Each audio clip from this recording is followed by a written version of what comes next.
savais qu'on pouvait compter sur vous. D'aucuns penseraient qu'on a abusé de leur présence. Non, pas du tout. Rassurez-vous que c'est toujours un plaisir de vous accueillir dans cette salle de presse du ministère de la Culture et des Arts.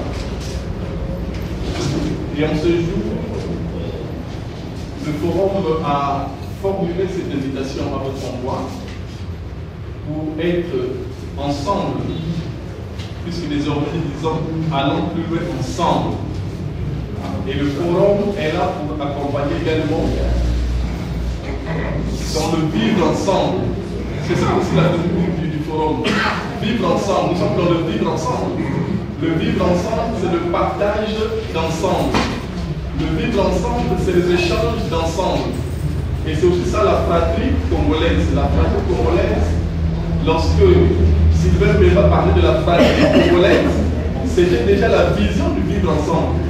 Même si le concept du vivre ensemble à l'époque n'était pas prononcé, même si n'était pas encore conçu, même si n'était pas encore perçu, mais, n'est-ce pas, la symbolique est celle-là du vivre ensemble. Donc c'est pour un intérêt commun de vivre que de vivre ensemble. C'est pour un intérêt commun que de travailler tous ensemble, et le forum a plus d'une raison, a plus d'un intérêt, n'est-ce pas, à nous réunir ensemble dans ce grand partage. Donc une fois de plus, merci pour cette présence. Donc je disais que l'invitation formulée c'était pour saluer la présence ici à Brazzaville d'Evelyne Mambou. Evelyne Mambou qui est une Congolaise qui depuis peu réside en Flandre. Je dis depuis peu parce qu'elle est longtemps restée en France, précisément à Nice, et elle était à cheval entre Nice et Londres. Et donc, depuis, elle est domiciliée en Flandre, pour une raison précise qu'elle s'est mariée en Flandre. Voilà. Donc désormais, nous achetons du côté de Nice ou d'ailleurs. Et donc je disais, elle est auteure congolaise. Et si je dis auteure, ça veut dire qu'elle a des ouvrages, n'est-ce pas, qui sont déjà publiés. Et de ces ouvrages, je vous parlerai de La patience d'une femme, paru aux éditions Bénéfond en 2005 et réédité en 2013. La misère humaine, toujours aux éditions Bénéfond en 2010, puis réédité en 2013.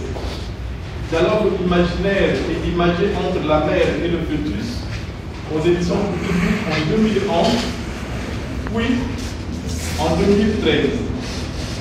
L'instinct de survie, qui sera donc l'ouvrage qui nous réunit aujourd'hui, publié aux éditions G d'encre en 2012, traduit en anglais sous le titre Streaming for Life, et Danseur de l'ombre aux éditions Aniboué en 2013. Elika Espoir, qui est donc ce roman, qui a été publié en 2014. Donc, vous êtes d'avis avec moi que c'est une production littéraire, n'est-ce pas, qui ne dit plus son nom. Vous êtes d'avis avec moi que c'est une grande production littéraire. Et comme généralement, nous avons ce mal-être d'être au Congo et de ne pas être beaucoup connu à l'étranger, également que les Congolais qui vivent à l'étranger qui sont moins connus dans leur pays, vous voyez, il y a ce problème qu'on a qui nous pousse naturellement à partager davantage. Et c'est dans ce sens, c'est dans cette philosophie que Evelyne Mambou a capitalisé son séjour. Elle va repartir en Flandre ce week-end prochain. Donc demain nous sommes vendredi, là déjà samedi. Elle va nous quitter pour repartir dans son pays maintenant de résidence. Mais avant de partir, elle a voulu échanger avec nous ici, ensemble. Échanger, n'est-ce pas? Partager cette nourriture littéraire. Merci donc pour votre attention. J'inviterai donc Jessie Lema, que vous connaissez déjà par ce rituel qui s'est installé, cette tradition qui s'est installée depuis peu, avec le forum des gens de lettres. Donc, une fois de plus, je vais essayer de même à te présenter. Mais merci déjà d'avoir accepté de faire cette recension de l'instinct de vie qui est donc ce moment de Evelyne Mankou. Et à la fin, nous inviterons Evelyne Mankou à dire un mot et nous passerons à l'échange. Un échange qui va, n'est-ce pas, établir l'annonce ce pont entre vous, entre nous et l'auteur Evelyne Mankou. Quand j'ai dit ceci, merci, j'invite donc Jessica pour la recension qu'il a préparée pour nous. Merci, monsieur le modérateur, de la parole accordée. Mesdames et messieurs, distingués invités, l'honneur m'est choisi ce jour de me tenir face à vous dans le cadre d'une rencontre littéraire dédiée à Evelyne Mankou, qui nous vient de loin. Personnellement, je ne connaissais pas l'auteur, si ce n'est à travers ses œuvres que j'ai eu le bonheur de palper lors du Salon du Livre de Paris en mars dernier. Et puis, un ami commun, qui est d'ailleurs le préfacier de mes livres, Franck Cana, président du Cercle des écrivains et artistes des Afriques, là-bas à Paris, m'a souvent parlé d'elle. Pas étonnant alors que j'ai accepté de l'accompagner aujourd'hui pour cette présentation. Le livre qui nous réunit ce jour, oui, allô? Le voici. Il est tout petit, format poche, et en ce qui me concerne, Allô? je vais en analyser le paratexte d'abord, Allô? avant d'enchaîner avec le décryptage. Rien n'a commencé, madame, déjà. Comme on dit, C'est son mari au téléphone. et enfin de vous faire part de mon regard d'écrivain. C'est au ministère de la Culture. Regard de l'écrivain sur le travail d'auteur. Commençons Dans moins d'une heure. par le paratexte. D'accord, madame, au revoir. En page de couverture, nous avons mentionné en petits caractères et en couleur blanche le nom de l'auteur, Evelyne Mankou. Suivi tout juste en bas par une écriture un peu plus grosse du titre de l'œuvre, L'instinct de survie.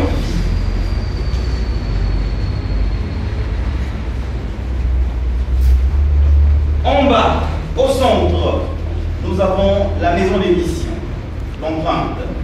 Il s'agit de Jet d'encre édition. À l'extrême droite.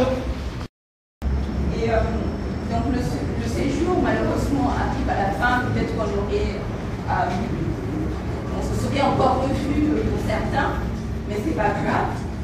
Pour revenir sur le livre par rapport à tout ce qu'il a dit, il faut savoir que l'édition, il y a pour lui-même, il est écrivain, je crois qu'il a dit aussi, l'édition c'est pas un monde facile. Donc pour ce genre d'émission, ce ne sont pas les grandes maisons.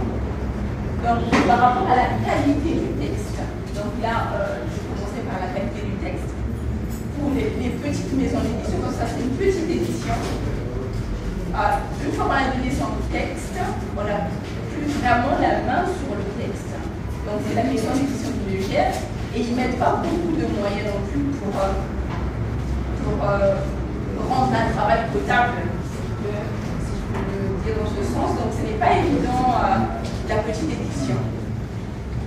Mais je suis en même temps contente au-delà de la qualité, parce que j'ai soulevé ce point de la qualité du texte, au-delà de la qualité, il a été content, parce qu'il a soulevé les points, il a été content de lire, donc je suis aussi contente, je vous remercie.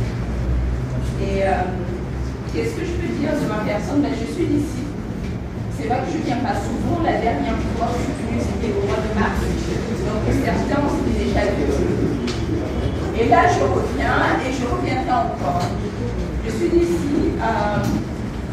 Je suis sortie très tôt du pays, j'ai vu beaucoup de pays.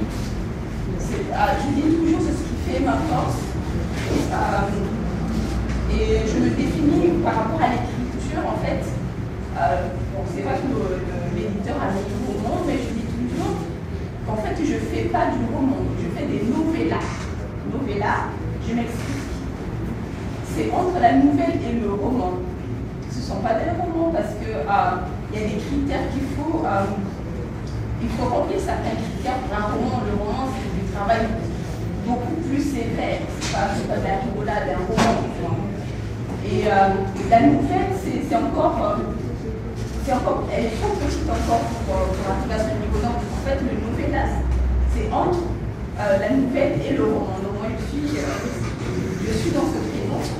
Et les thèmes que j'aborde souvent, je suis quelqu'un de très engagé. J'aime parler des histoires du quotidien, les histoires qui parlent aux gens. Que les gens se retrouvent quand ils me lisent. Une femme qui a été violée, quand elle va me lire, elle va se retrouver parce que c'est pas, certes, une histoire, c'est pas vrai, c'est pas autobiographique. Mais une personne qui a expérimenté ou qui a eu cette malheureuse histoire, quand elle va venir me lire, elle va se retrouver. Ou alors un albinos qui va avoir ce livre aussi entre ses mains, va se retrouver. Même si c'est pas son histoire propre, mais c'est pas très loin de la réalité. C'est mon créneau. Voilà, j'aime bien parler des histoires. Engagé, voilà, engagé. Et je ne sais pas ce que je peux dire d'autre sur moi. Tu as beaucoup dit, merci. Est-ce qu'on peut applaudir cette équipe?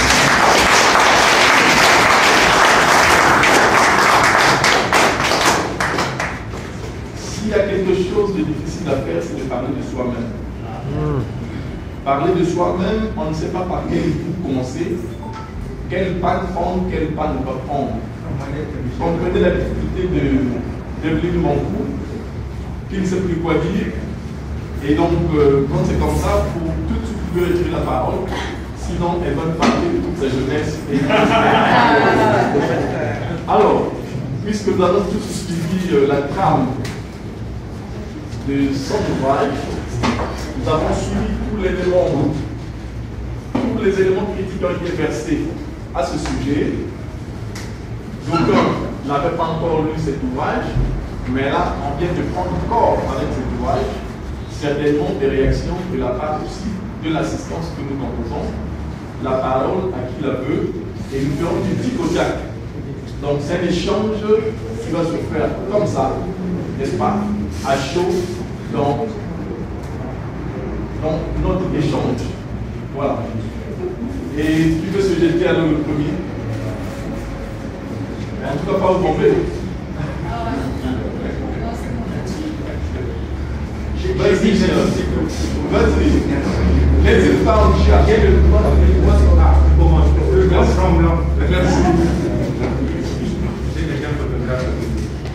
Merci. Nous n'avons que de noms composés. Lorsqu'on me parle d'Evelyne, le texto que j'ai reçu, qu'on me parle d'Evelyne, je dis ah, Evelyne. Evelyne. Ok. On a précisé mon coup. Je dis ah, il s'agit donc de mon coup. Donc je préfère vous appeler mon coup que de vous appeler Evelyne. Ok. Alors, pourquoi je le dis? Tout simplement parce que votre roman, vous avez dit là, non, non. Laissez-nous ces histoires-là, cher mon coup. Il s'agit d'un roman. Parce que le roman, on ne peut pas le définir, c'est un faux-tout. Ce n'est pas comme le théâtre, ce n'est pas comme la poésie. Vous avez tout de suite un roman. Et je vous dis merci pour ce roman écrit. Votre roman, je pourrais peut-être le qualifier d'anthropologie. Un roman anthropologique, pourquoi? Parce qu'il fait appel à la dévoration là-dedans, parce qu'il fait appel aussi à la palémiologie. On a parlé des proverbes. En fait, il s'agit beaucoup plus de la palémiologie. Et le roman anthropologique, encore parce que là-dedans, vous parlez de M. Nyama, et tout à l'heure, Moussa a dit, c'est l'animal, la bête sauvage. La bête sauvage, je dirais beaucoup plus adressée à Loéva et la deuxième à mon coup. Je commence par mon coup. Votre combat pour les minorités est riche de sens et même de profondeur, n'est-ce pas? Mais ce combat me rappelle un autre, l'homosexualité.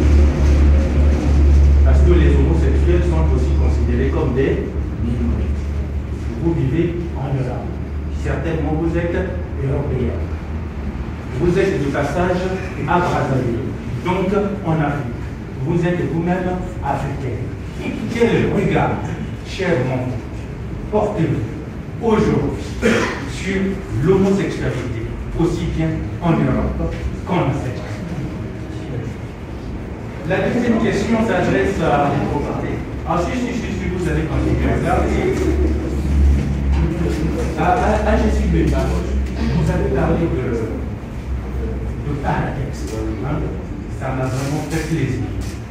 Et vous avez évoqué le titre, sinon la titrologie. Il s'agit.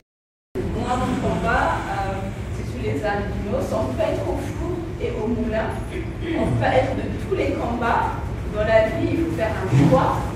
Je ne suis pas pour le combat. Enfin, le combat des homosexuels n'est pas le mien. Voilà. Moi, mon combat, c'est sur les albinos.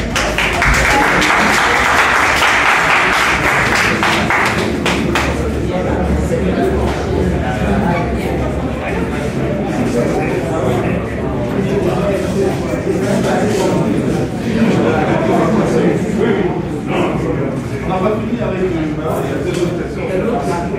S'agit-il de l'instinct de survie, la vie de l'instinct? Non, survivre par l'instinct. Ah, pardon, survivre par l'instinct. Survivre par l'instinct ou l'instinct de survie. Oh, pardon. Mais j'ai dit tout à l'heure que le titre me paraissait tout à fait justifié. Partant de Freud, j'ai expliqué l'instinct de survie. Je me suis appuyé sur la trame de l'histoire pour faire comprendre que oui, c'est l'instinct de survie. C'est l'instinct de survie.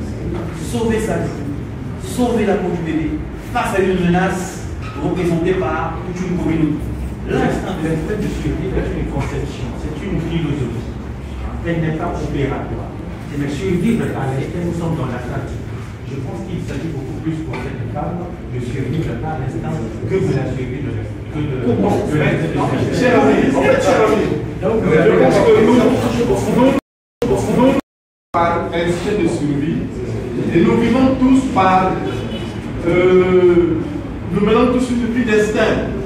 Dans ce sens où, n'est-ce pas, dans ce sens où, au quotidien, nous militons, nous battons, n'est-ce pas, pour trouver plus d'une sorte, une porte de sortie à chaque situation que nous prenons. Parce que c'est se trouver en situation que de chercher, n'est-ce pas, à trouver des portes de sortie. C'est de se trouver en situation que de chercher, n'est-ce pas, à avoir la tête haute, donc à avoir la tête haute de l'eau. Mais c'est déjà là une vie par incident. Hein? Je ne sais pas si je réponds. Vous avez répondu. Merci. Oui, Hugo. Je crois qu'il serait très important d'établir ça. L'instinct de survie et vivre par l'instinct, à mon humble avis, il y a vraiment une nuance. L'instinct de survie, à ce moment-là, les deux concepts sont dans le fond de tel être humain. Mais vivre par l'instinct, c'est un peu de façon générale. Très souvent. Non, ça c'est au quotidien que nous vivons par l'instinct. Oui, mais c'est au quotidien. Je me dis. Tout le monde de votre situation, mais on vit par l'instinct. Oui, tout de suite, si on tire dehors, la réaction c'est de. Vas-y, vivre par l'instinct. À ce moment-là, je me dis que l'être humain face à un danger. C'est ce que je dis, l'être humain devient rétrograde. Je sais qu'on dit à vivre par l'instinct, c'est qu'on devient rétrograde. Vivre par l'instinct. Non, on devient rétrograde. Vous placez-vous là. On ne va pas définir l'homme par l'instinct. Marginal. Merci, mon cher Zéphane. Bon, on va avancer. C'est un combat de concept que je pense. C'est un combat de concept où il faut donner certainement. Oui, pardon, je pense à ce moment certainement, il faut définir, n'est-ce pas, il faut définir, il faut donner un contenu à chaque concept et en premier asseoir le débat. Mais ma foi, littéralement, c'est ce que j'ai dit. Si dès que nous sommes dans cette salle, ça pète dehors, le premier instinct que nous aurons, sans réfléchir, c'est de chercher une conclusion. Merci. Oui, nous avons une question. Merci. Merci beaucoup. Je présente mes sincères félicitations à Mangou pour son roman. Et ma question est la suivante. Evelyne Mangou, est-ce que dans le roman, y a-t-il un élément essentiellement littéraire et qui pour vous est très approchant? Si oui, c'est lequel et pourquoi? Merci. Elle n'a pas compris. Ça va poser ma question? Je la réponds à ma question. Dans le roman, en tant que genre, existe-t-il un élément exclusivement littéraire qui vous accroche par rapport à ce genre? C'est pas dans son ouvrage, mais le roman. Non, le roman, Pas particulièrement. Donc, dans ce que moi j'aime, dans le genre littéraire que j'aime en général, telle est la question. Dans le roman, est-ce qu'il y a quelque chose qui te charme davantage, qui te séduit davantage? Pas forcément. Je suis quelqu'un d'assez ouvert et qui aime découvrir. Voilà, donc pas nécessairement je suis à l'écoute. Je ne suis pas fermée, on va dire. Je n'ai pas une préférence. On déjà qu'elle a dit qu'elle n'aime pas les romans. Oui, je ne suis pas fermée, je suis ouverte. Voilà. Oui. Allez-y, présentez-vous. C'est le bonheur de l'assistance. Oui, Roger Bakoula, petit poète.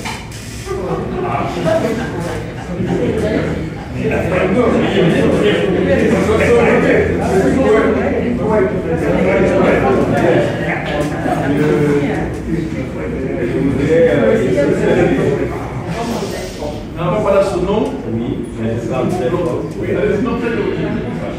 Je voudrais ici saluer la mémoire vivante de notre sœur. Et lorsque j'ai suivi le présentateur, il y a eu une question qui n'a pas trouvé de réponse. Et moi, je m'interroge également dans ce sens. Parce que le narrateur n'a été ni masculin ni féminin. Alors que donc je posais encore la question de savoir si c'est assis ici d'un hermaphrodite.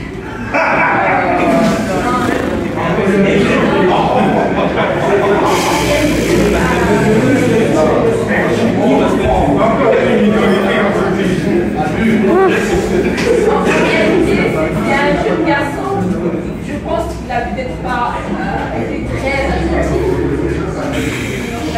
Il n'a peut-être pas été à un moment donné dans sa lecture très attentif parce que c'est un garçon, il cherche, il veut savoir son histoire, ses origines pour voir parce que viendra un jour où lui en tant qu'homme, quand il sera homme, il doit transmettre son nom. Donc je ne sais pas s'il se souvient de ce passage, il va devoir transmettre son nom et il n'a pas envie de transmettre un nom dont il ne connaît pas les origines ni l'histoire. Or, pour transmettre un nom, il faut être un homme, ça peut être pas une femme. En l'occurrence, dans cette société. Donc, c'est un petit garçon. Bon, il y a les aides qui ont de la peine à présenter leur sexe.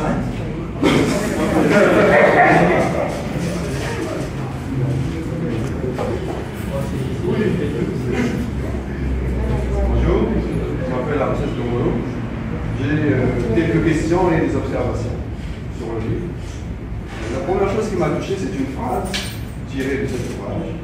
Le cœur d'une femme est un océan sans bord. Alors je me souviens d'avoir suivi un film, je crois que c'est Titanic, dans lequel il y avait une dame qui dit le cœur d'une femme est un océan de secrets. Est-ce que l'inspiration vient du Titanic?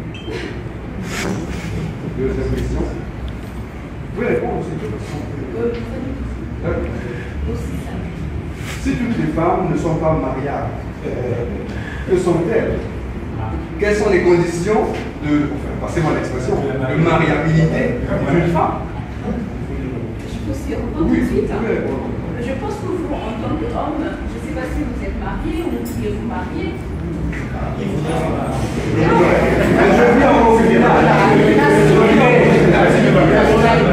Rassurez toutes les femmes comme dans leur livre ne sont pas mariables, parce que le jour où vous allez décider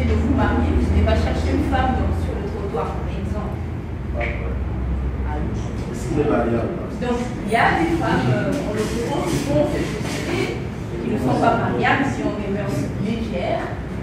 Et il y a des femmes qui sont comme celles qui font le petit public, qui sont faites, qui sont préparées depuis qu'elles sont nées pour le mariage. Donc elles sont vouées, c'est leur destin pour se marier, mais il y a d'autres non. Il y a d'autres. Le destin, c'est sur le trottoir. C'est pas toutes les femmes sont mariables. Donc, je n'ai pas eu le bonheur de lire l'ouvrage, mais je voulais cette explication pour entrer en profondeur. Après, il y a le caractère aussi. Elles ne sont peut-être pas toutes sur le trottoir, mais je pense que si vous aimeriez vous marier, j'espère et je pense que vous allez choisir une femme qui a un bon caractère. Et celles qui ont un mauvais caractère, celles qui sont odieuses, elles ne sont pas mariables, je suis désolée. Vous ne voulez pas rentrer en enfer. Alors, il y a de très belles phrases dans cet ouvrage.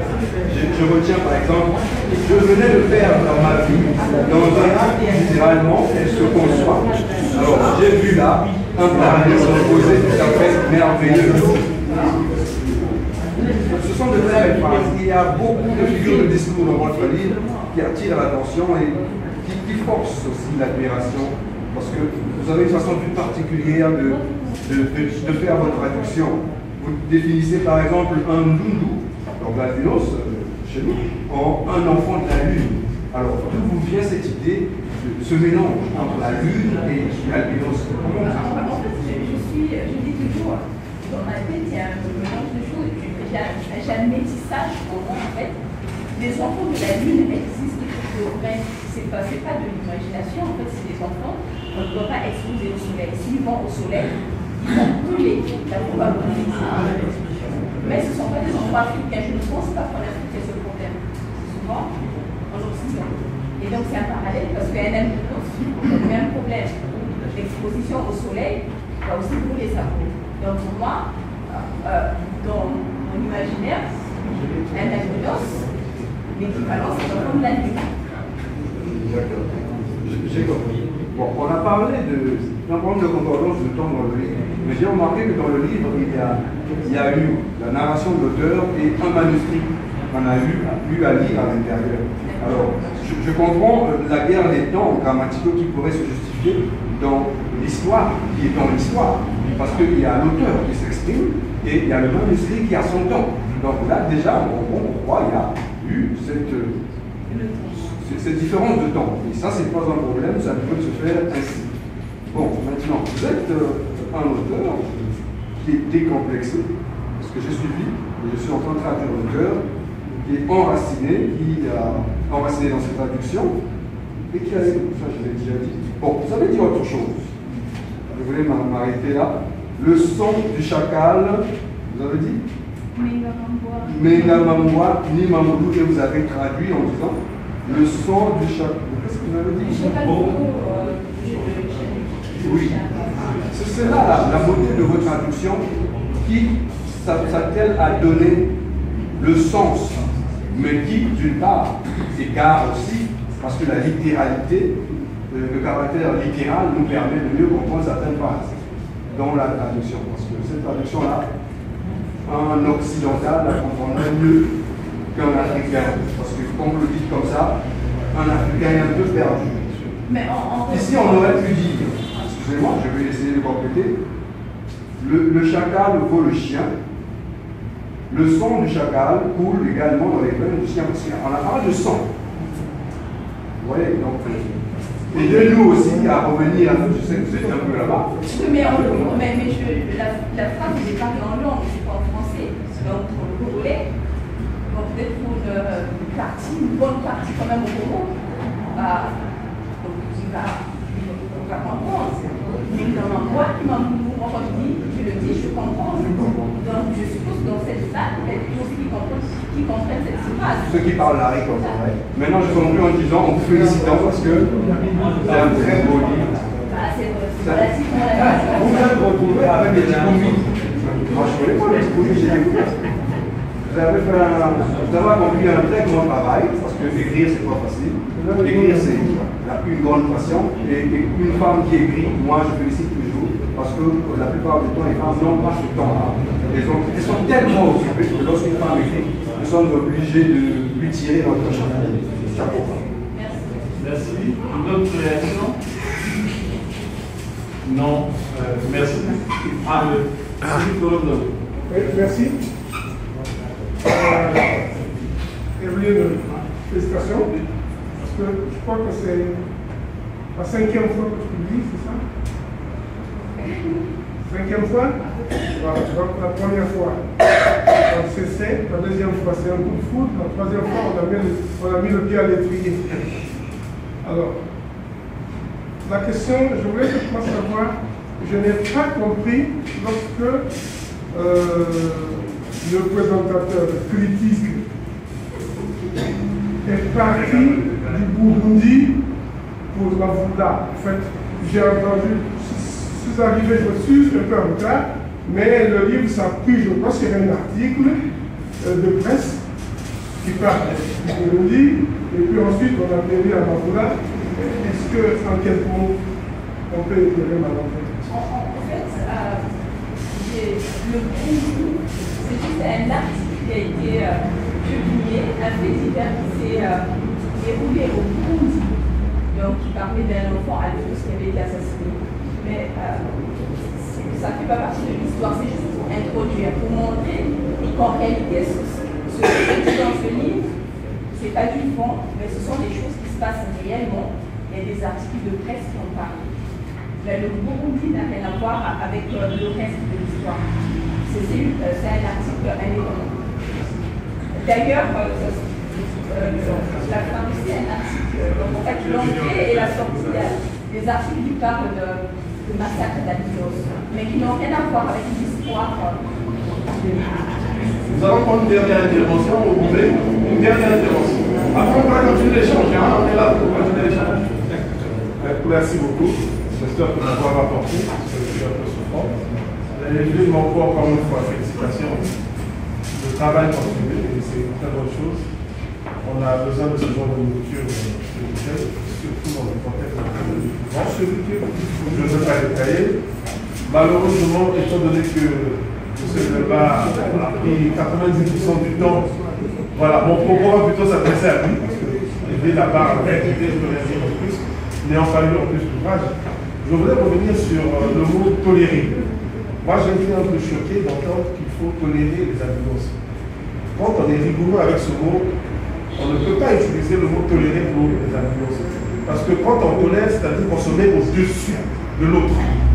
Essayons de chercher. L'albinos, c'est notre égal. Même si dans certaines sociétés, comme en Tanzanie, on tue les albinos pour des raisons assez stupides, mais bon, c'est comme ça, puisque les gouvernements, de toute façon, ce n'est pas leur problème, les albinos n'ont pas à être tolérés. Ils sont avec nous, ils vivent avec nous, et en fait, avec de part et d'autre.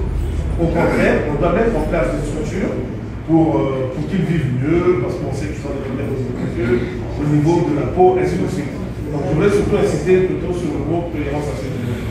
Bon, pour le reste, bravo, hein, on a beaucoup rigolé, il y avait la gestuelle, c'était assez théâtral, c'est bien, ça rend le texte vivant, et ce serait plus intéressant qu'à chaque fois que ce forum, les gens de lettres organisent ce genre d'événement, mais que Jessie continue dans ce rôle parce que c'était très beau. Merci. En tout cas, une fois de plus, merci. Nous allons poursuivre l'échange. L'échange, ce n'est pas seulement dans cette salle. Tout à l'heure, n'est-ce pas, on aura une partie d'échange comme ça avec l'auteur directement. Maintenant, puisque j'ai trouvé que c'était aussi avec beaucoup de chaleur que nous avons échangé l'assistance et l'auteur, je vais simplement demander à nous applaudir nous tous pour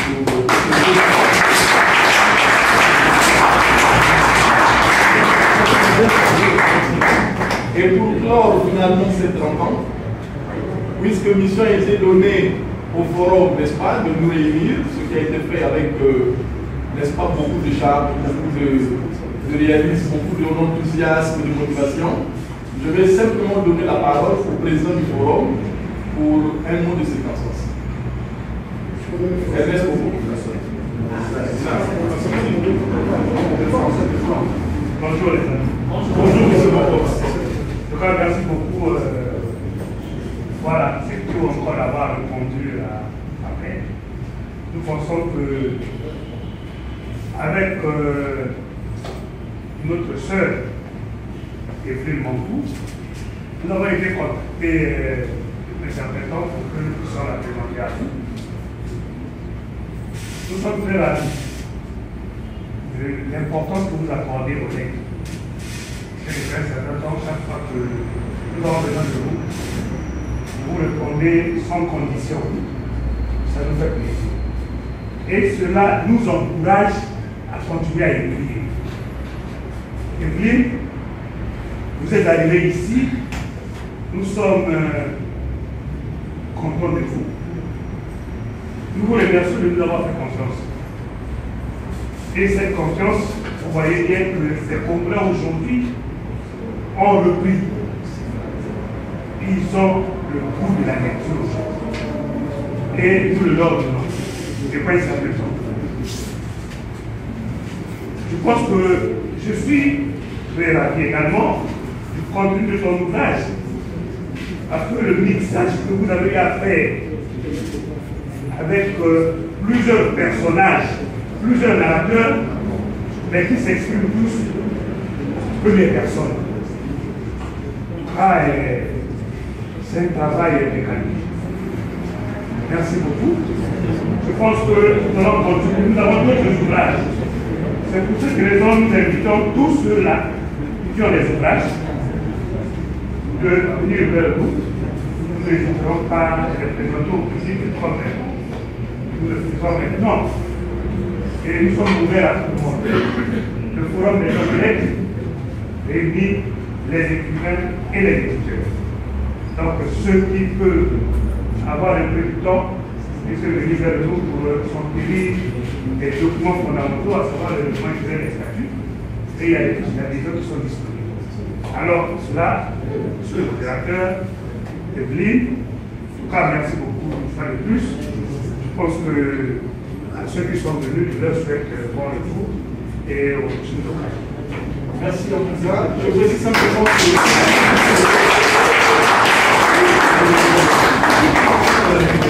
nous n'avons pas beaucoup d'exemplaires disponibles, mais pour ceux qui peuvent être plus prompts que les autres, nous trouvons quelques 2 ou 3 exemplaires achetés et à peine dédicacés en présence. Donc, si nous avons l'auteur, c'est une chance, n'est-ce pas, que nous n'avons que de l'avoir. Ça me reste à vous dire une fois de plus merci. 10 000 francs pour l'essai de survie. Oui, l'essai de survie, si vraiment on veut survivre, c'est de 10 000, hein. Mais là, c'est 10 000 francs seulement. En tout cas, une fois de plus, merci à vous tous, merci à vous tous, et à la prochaine occasion.